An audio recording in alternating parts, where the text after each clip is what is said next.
오늘은 사도행전 20장 말씀을 가지고 같이 은혜를 나누고자 합니다. 오늘 이 말씀은 에베소 교회 장로들에게 고별 메시지를 전하는 내용입니다. 사도 바울이 이제 예루살렘으로 가게 되지요. 그래서 에베소 교회 지도자들, 장로님들을 다 불러놓고 평신도 지도자들이죠. 그들에게 권면하고 설교하는데 그 내용에 의해서 볼 때 이것은 유언과도 같은 권면이라고 볼 수가 있습니다. 다시 만나지 못할 수도 있는 거죠. 예루살렘에 가면 내가 붙잡힐지 모른다. 그러면 혹시 거기에서 죽을지도 모른다. 이런 급박함 또는 이런 위험성 또 이런 여러 가지 상황들을 내다보면서 사도 바울이 에베소 교회 장로님들에게 권면하는 그런 내용이라고 볼 수가 있습니다. 그 내용을 살펴보면서 몇 가지 오늘 이 본문의 말씀 속에서 우리에게 주고 있는 교훈들을 좀 찾아보고자 합니다. 첫 번째는요, 에베소 교회 장로님들이 쭉 모여 있지 않습니까? 그리고 이제 그곳을 떠나서 예루살렘으로 떠나게 되는데 지금까지 에베소 교회 목회에서 목회하면서 또 전도하면서 있었던 일을 회상합니다. 세 가지의 내용을 회상을 하게 되는데요. 첫 번째는 뭐냐? 우리 17절부터 19절까지 다시 한번 읽어보겠습니다. 시작. 바울이 밀레도에서 사람을 에베소로 보내어 교회 장로들을 청하니 오매 그들에게 말하되 아시아에 들어온 첫날부터 지금까지 내가 항상 여러분 가운데서 어떻게 행하였는지를 여러분도 아는 바니 곧 모든 겸손과 눈물이며 유대인의 간계로 말미암아 당한 시험을 참고 주를 섬긴 것과 사도 바울이 내가 열심히 전도하고 선교하고 또 목회했는데 참 많은 시험이 있었다. 눈물이 있었다. 그런데 그것을 내가 참고 그런 것들을 참고 견디면서 주님을 섬겼다. 이렇게 말씀하고 있습니다. 사도 바울이 선교 사역을 할 때 어려운 일이 없었다는 것이 아니죠. 참 너무너무 힘들었다. 하나님의 일을 하는데 왜 이렇게 힘든 일이 있을까? 그렇게 반문할 수 있을지도 모르겠습니다. 그러나 이 전도 사역이라고 하는 것, 특별히 선교 사역은 영적 전투 아닙니까? 정말로 하나님을 모르는 사람들, 우상을 숭배하는 사람들, 이런 사람들에게 예수님을 전해서 구원받도록 하는 일이니까 참 얼마나 힘들겠습니까? 전혀 여러분 주변에 예수 안 믿는 사람들을 예수 믿게 하려고 한번 생각을 한번 해보세요. 그게 쉽습니까? 기존에 있는 성도들에게도 어떤 말씀을 전하고 또 그 말씀대로 행할 것을 이렇게 말씀을 통해서 얘기해도 그것이 쉽게 잘 이행이 되지 않을 때가 많은데 더구나 불신자들을 대상으로 해서 불신자들을 떠나서 우상을 숭배하는 그런 사람들을 대상으로 전도를 하려다 보니까 얼마나 많은 시험이 있겠으며 시련이 있겠으며 눈물이 있었겠습니까? 그래서 에베소 교회를 떠나면서 장로님들을 또 불러놓고 지도자들과 함께 나누면서 참 내가 많이 울었습니다. 이 얘기하는 겁니다. 내가 많이 울었습니다. 주님 앞에서 울었고 너무 시험이 많았고 고통스러웠고 힘들었습니다. 그런 이야기를 이제 예루살렘으로 향해 가면서 이제 말씀을 하는 것이죠. 그런 이야기를 첫 번째로 하고 또 20절 말씀 보면 그럼에도 불구하고 내가 어떻게 했느냐 20절 말씀 다 같이 읽어보겠습니다. 시작. 유익한 것은 무엇이든지 공중 앞에서나 각 집에서나 거리낌이 없이 여러분에게 전하여 가르치고, 이 거리낌 없이 전하고 가르쳤다. 힘들고 어려웠지만 열심히 전도했고 복음의 메시지를 증거했고 목숨 걸고 복음의 메시지를 증거했고 그 다음에 전도가 된 사람들을 내가 정말 진심으로 하나님의 말씀을 가르쳤다. 그런데 여기 말씀 보면은요, 거리낌이 없이 이렇게 되어 있습니다. 거리낌이라고 하는 것은 뭐죠? 제약을 두지 않고, 그러니까 하나님의 말씀이라고 하면 가감하지 않고 담대하게, 온전하게, 확실하고 분명하게 증거했다. 그렇게 말씀을 하는 것이죠. 아무리 힘들고 어려워도 하나님의 말씀에 대해서만큼은 내가 양보하지 않았다. 그런 말씀입니다. 언젠가 우리 지방의 어떤 목사님하고 이야기할 기회가 있었습니다. 목회가 이제 70살까지 목회를 하게 되는데 한 4년 정도 남은 것 같아요. 4년, 5년. 그런데 이제 이분이 얘기를 하면서 지난 한 40여 년 동안 목회를 하면서 후회스러운 것이 있다. 그런 얘기를 하더라고요.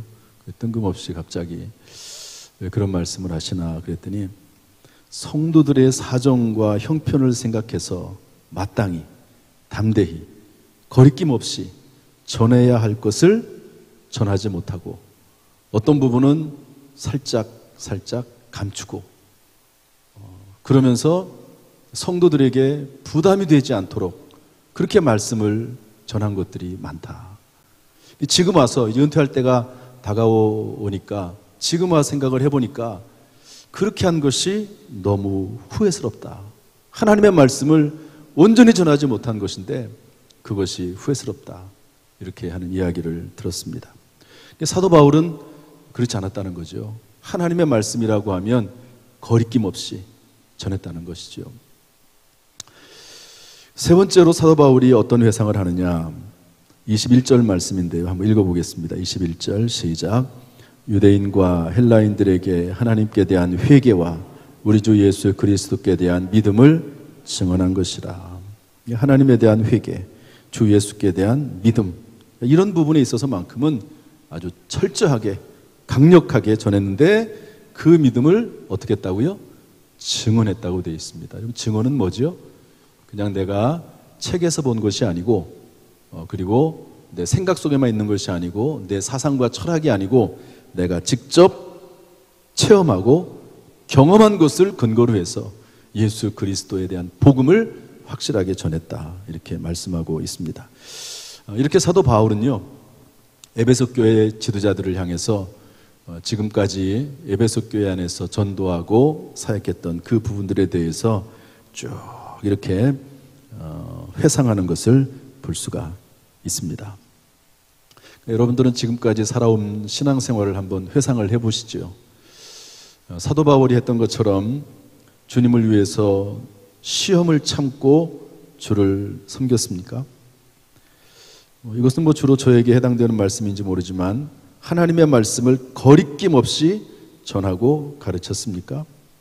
하나님에 대한 회개와 주 예수 그리스도에 대한 믿음을 전하되 체험적으로 또 그리고 확실하게 확신 가운데 그 하나님의 메시지를 증거하고 그 안에서 살아왔습니까? 사도 바울은 그런 면에 있어서 자기 자신은 후회가 없다. 나는 그 부분에 있어서는 자신 있다. 내가 정말로 최선을 다해서 여러분들을 섬겼고 주님을 섬겼고 영혼을 전도를 위해서 힘썼다. 이렇게 회상하는 것을 볼 수가 있습니다. 그리고 나서 큰 두 번째로 예루살렘 교회를 향해서 가는 자기 자신의 마음 자세를 설명을 하고 있습니다.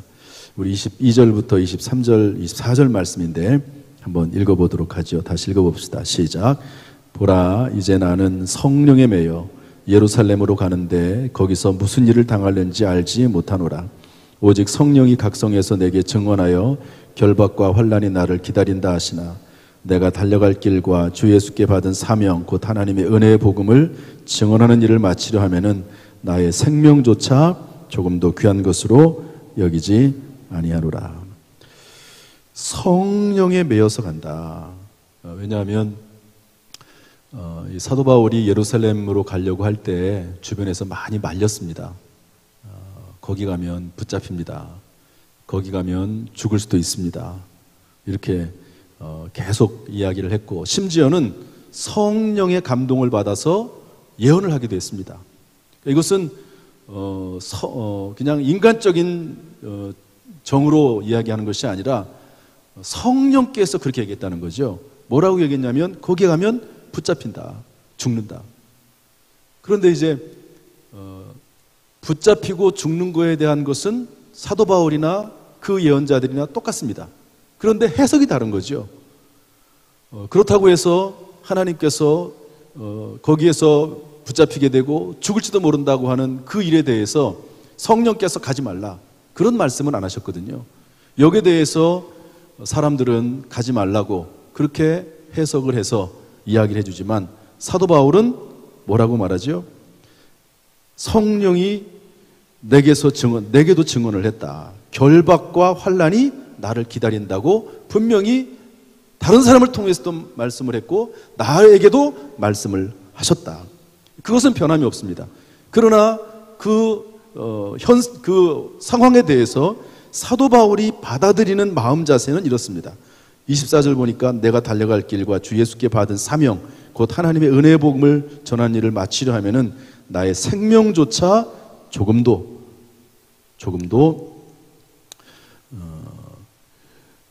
귀한 것으로 여기지 않겠다고 사도 바울은 말씀을 하고 있습니다. 사도 바울의 마음가짐이죠. 하나님의 말씀, 이 사명, 영혼 구원하는 일을 함에 있어서는 예루살렘 교회에도 내가 복음을 전하고 또 그곳에서도 예루살렘에도 구원받을 사람들이 있는데 그들에게 복음을 전함에 있어서는 내 생명도 아끼지 않겠다라고 말씀하고 있습니다. 제가 요즘 새벽에도 말씀드리지만 읽고 있는 책이 하나가 있어요. 어떤 집사님이 준 선물인데요. 이상하게 그 책은 제 마음에 너무 마음에 감동이 돼서 새벽기도 끝나고 그 책을 읽고 또 읽습니다.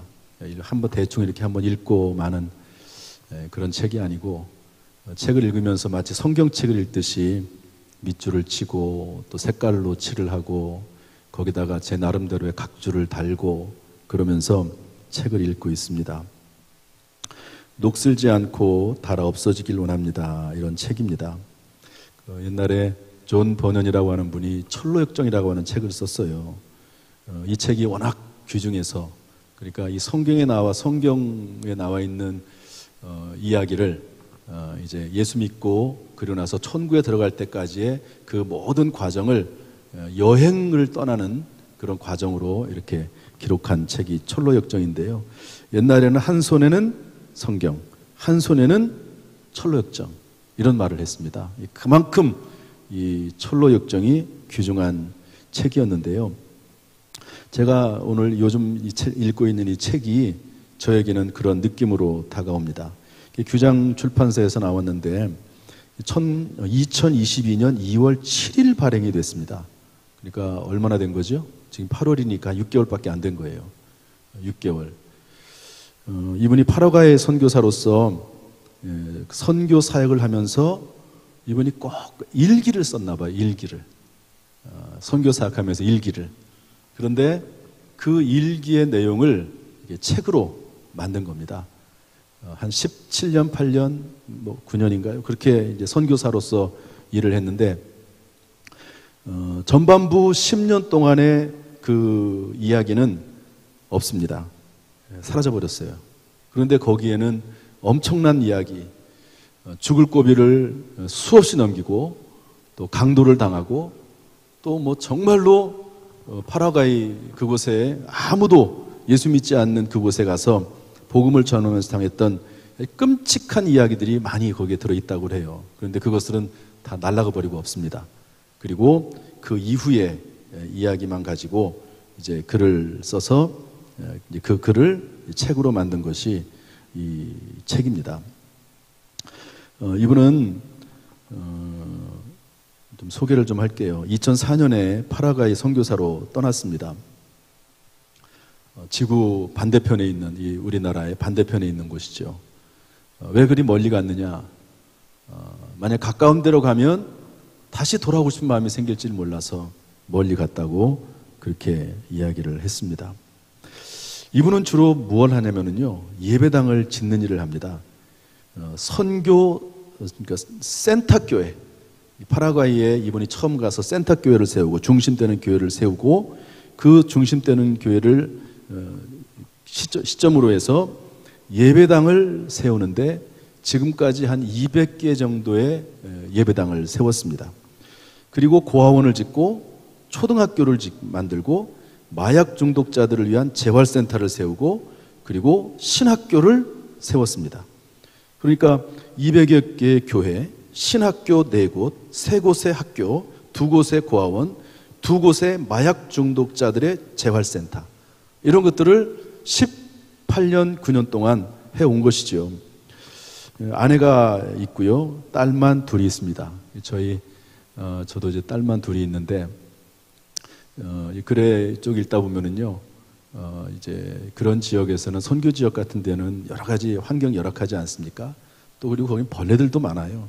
그래가지고 벌레가 그 큰 딸인가요, 둘째 딸인가를 물었는데 거기다 알을 놓은 거죠.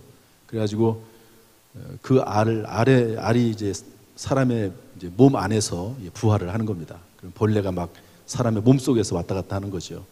그것을 바늘로 퍼내는 일, 빼내는 일, 뭐 그러면서 뭐 하염없이 울고 했던 그런 일들, 뭐 이런 것들이 짧게 기록이 되어 있습니다.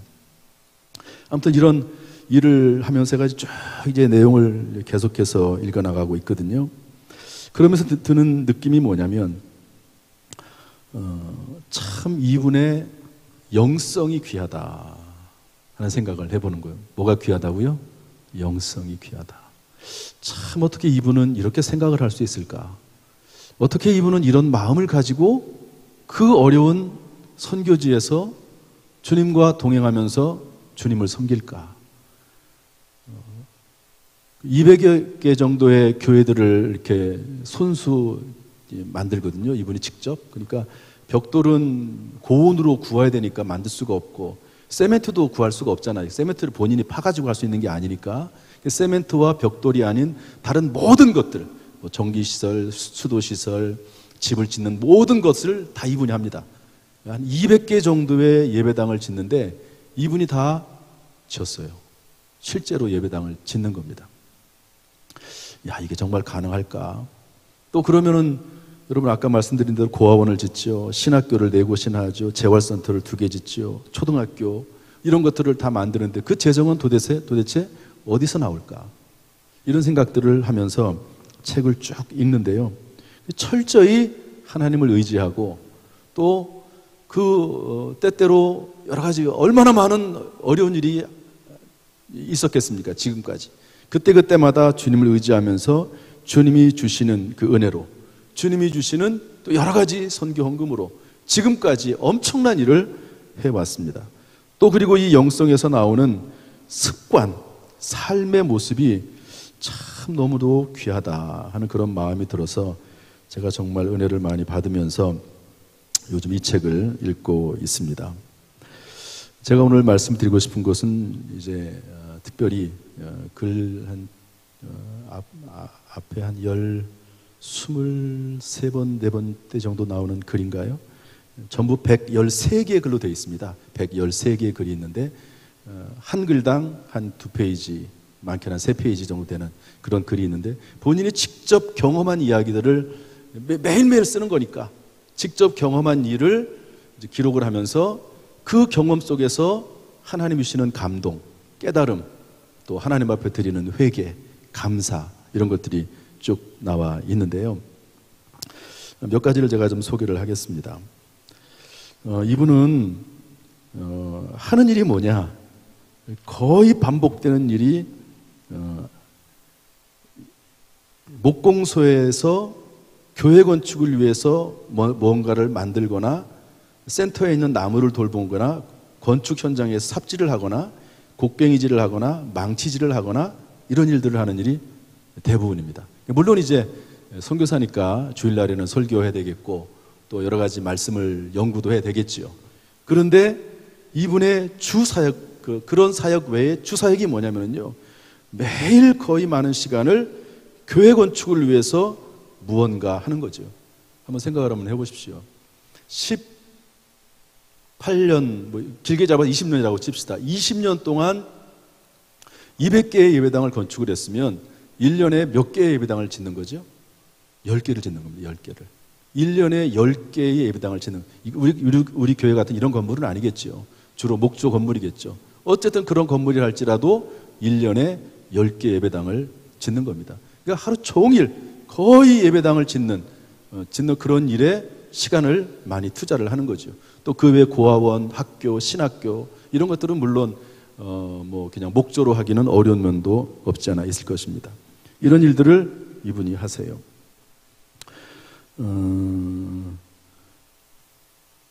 한 가지 성전 건축과 관련해서, 예배당 건축과 관련해서 이런 이야기가 기록이 되어 있습니다. 여기는 이제 종족 중심의 어떤 그런 그 지역들이 많은가 봐요.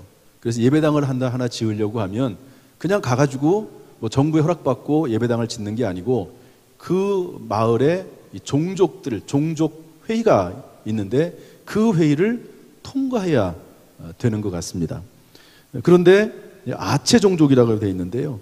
3개의 마을이 있는데 2개의 마을에서는 예배당을 짓는 것을 허락을 했는데 한 곳에서는 강하게 반대를 하는 거예요. 서로 합의가 돼야지만 예배당을 짓는데 그게 안 되니까 예배당을 못 짓는 거죠. 어떤 선물을 준다고 되는 것도 아니고 어떤 논리적으로 설명을 잘한다고 되는 것도 아니고 할 수 있는 것이 정말 없는 거죠. 모든 설득은 다 해봤지만 결국에는 그 시간에 성령께서 역사하셔서 반대하는 그 마을 대표 한 사람이, 그 종족이 예배당을 짓는 일에 동의를 해줘야지만이 예배당을 짓는 겁니다. 그런데 이제 그 예배당을 짓고자 하는 일단 성도들이 있지 않겠습니까? 처음에는 집에서 예배를 드리니까. 근데 성도들이 모여서 이야기하기를 이런 말을 했다는 거예요. 만약 저 사람들이 받아주지 않으면, 예배당을 짓는 것을 받아주지 않으면 우리는 우리의 터전을 내려놓고 정글로 들어가서 그곳에서 비닐로 천막을 치고 살면서 우리의 예배당을 세우겠습니다. 우리는 예배당을 드리기로 하는데 만약에 여기서 예배당을 세우지를 허락하지 않으면 우리 정글로 들어가서 거기 살겠습니다. 모든 집과 터전을 내려놓고 온갖 짐승과 어려움이 있는 정글로 들어가서 그곳에서 우리가 함께 모여서 예배드리고 하나님을 찬송하겠습니다. 그렇게 예배당을 사모하고 하나님의 전을 귀하게 여기고 성도들이 모여서 예배드리는 것을 너무너무 감사하게 여기는 거죠. 모든 것을 다 버려두고서라도 정글에서라도 예배당을 짓고 그곳에서 우리가 예배드리겠습니다. 이렇게 얘기하는 그런 모습입니다. 제가 요즘 이 코로나 때를 맞이해서 참 너무 이렇게 비교가 되더라고요. 그냥 저도 어쩔 수 없이 지난 주간에 코로나 때문에 나오고 싶어도 나오지 못했지만, 그러나 그런 이유가 아니더라도 예배당을, 주님의 성전을 나오는 것을 등한히 하고 2년 동안 예배당에 한 번도 나오지 않고 그렇게 살아가는 신앙인들도 있습니다. 신앙인이라고 할 수 있을까 하는 생각을 해보게 되는 것이죠.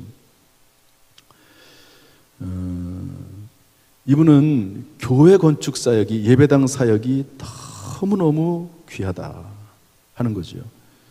물론 나무 아래서 예배를 드리는 것도 좋고 집에서 예배 드리는 것도 좋지만 그러나 힘이 드는 거죠. 예배당이 있으면 그 안에서 마음껏 찬송하고 마음껏 기도하고 거기서 하나님의 말씀을 마음껏 증거할 수 있는데, 그런 예배당이 갖춰져 있으면 얼마나 하나님 말씀을 좀 더 효과적으로 전하고 전도 사역을 할 수 있을까. 그래서 예배당을 건축하는, 교회를 건축하는 사역이 너무 귀하다, 그렇게 책에 기록을 하고 있습니다. 그러면서 이런 말씀을 하는데요, 제가 지금까지만 한 3분의 1 정도 책을 읽었는데요, 좀 더딥니다. 그냥 쭉쭉쭉 읽어 내려가는 게 아니라, 물론 처음부터 끝까지 한번 대충 살펴봤지만 다시 읽으면서 이제 하나하나 살펴보고 있는데요. 이런 내용이 있습니다. 이렇게 교회 건축 사역, 예배당을 짓는 사역을 하고 있는데 그 이유가 뭐냐? 주님이 기뻐하시기 때문입니다. 천하보다 귀한 한 영혼이 구원받는 것을 기뻐하시기 때문에 이 사역을 멈출 수가 없습니다. 이 사역을 멈출 수가 없다는 거죠. 이것이 얼마나 힘든지, 예배당을 하나 건축하고 나면 이것이 끝이었으면 좋겠다, 마지막이었으면 좋겠다라고 항상 생각을 한대요. 왜? 너무 힘드니까. 집을 짓는 것도 힘들지만 그것을 짓기 위해서 재정적인 누군가가 채워줘야 되니까 그것을 마련한 일도 너무 힘들고, 이것이 마지막이 됐으면 좋겠다라고 하면서 짓는데, 그러나 그것이 마지막이 아니고 또 하나님이 짓게 하셔서 200개의 예배당을 졌다는 거죠. 그런데 그만큼 예수님께서 이 예배당을 건축하는 사역을 기뻐하신다. 여기서 천하보다도 귀한 영혼들이 전도돼서 구원을 받고, 또 그들이 하나님 말씀을 배우고 찬송하고 모여서 다음 세대를 길러내고 하는 이 예배당, 이 교회 사역이, 교회를 건축하는 사역이 참 너무 귀합니다.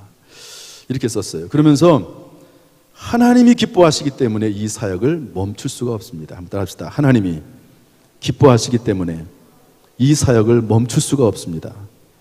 다시 한번, 하나님이 기뻐하시기 때문에 이 사역을 멈출 수가 없습니다. 그러면서 어떤 생각이 들었냐면, 그러면 나에게 있어서 주님이 기뻐하셔서 도저히 멈출 수 없는 사역은 무엇인가? 제가 목사로서 주님이 너무너무 주님이 기뻐하셔서 내가 멈출 수 없는 일이 있다면 무엇일까? 생각을 하는 거죠. 제가 두 페이지 정도 되는 그 글을 읽고 나서 덮습니다. 그리고 생각을 해요. 단순히 그냥 한 번 읽고 지나갈 그런 내용들이 아닌 것 같아서 제가 생각을 하거든요. 묵상을 합니다. 그러니까 늦죠, 진행이. 또 거기다 기록도 하고 뭐 이러다 보니까. 나에게 있어서 주님이 기뻐하셔서 도저히 멈출 수 없는 사역은 무엇인가? 여러분들에게도 한번 물어볼게요. 여러분들의 인생에 있어서 주님이 기뻐하셔서 도저히 멈출 수 없는 사역은 무엇입니까? 저는 이런 생각을 잘 못 해봤거든요. 그냥 내가 맡겨진 사명이니까, 목회의 사명이니까 당연히 해야 되겠지, 그렇게 생각을 하고 지금까지 지내왔는데, 주님이 기뻐하셔서 도저히 멈출 수 없는 사역, 하나님이 오늘 사도 바울이 말씀한 것처럼, 사도 바울이 말했던 것처럼 내가 이 주님의 영혼 구원을 위해서 나에게 맡겨진 사명을 감당함에 있어서는 내 생명조차도 조금도 귀한 것으로 여기지 않는다라고 사도 바울은요 그런 얘기를 했는데, 놀랍게도 제가 볼 때는 이분이 그런 얘기를 하고 있어요. 사도 바울이 했던 그 얘기를 그대로 하고 있다고 저는 봅니다. 주님이 기뻐하셔서 내가 도저히 멈출 수 없는 사역. 사도 바울은 여기저기 다니면서 이제 예수 믿는 사람들을 마련해 놓고 사도 바울은 떠났죠. 그리고 거기다가 교회 지도자들을 세워놓고 사도 바울은 또 떠났습니다.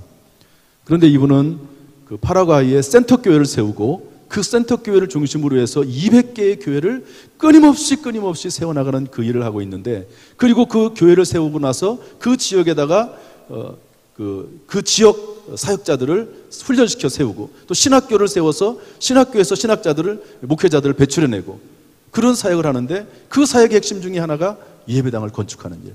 돈이 많이 들어가니까 본인이 직접 예배당을 건축하면서 그 사역을 지금까지 20여 년 동안 해왔다 하는 것이죠. 이 일이 선교사니까 당연히 해야 될 일이겠죠. 목사니까 당연히 해야 될 일이겠죠. 그리고 이런 일들은 우리가 직접 그곳에 가서 하지 못하니까 물질적으로 후원을 하고 또 기도로서 후원을 해야 되겠지요. 그것은 그거고 그러면 나는 그것이 내 사역의 전부인가? 그럴 수도 있습니다. 나는 내 평생 돈을 많이 벌어서 그것을 가지고 예배당을 짓는, 해외에 또는 국내에 예배당을 짓고 교회를 세우는 일에 내가 모든 헌금을 다하겠다. 그것도 하나님이 너무 기뻐하신 일이죠. 그래서 나는 그 일을 멈출 수가 없다. 그래서 나는 열심히 일을 해야 되고, 그리고 돈을 벌어야 되고, 그것을 가지고 선교사역, 예배당을 짓는 일에 내가 쓰임을 받도록 내가 최선을 다하겠다. 귀중한 일이죠. 중요한 것은 과연 내가 하고 있는 일이 평신도가 됐든 목사가 됐든 누가 됐든 정말 내가 하고 있는 이 일을 통해서 주님이 기뻐하시는가?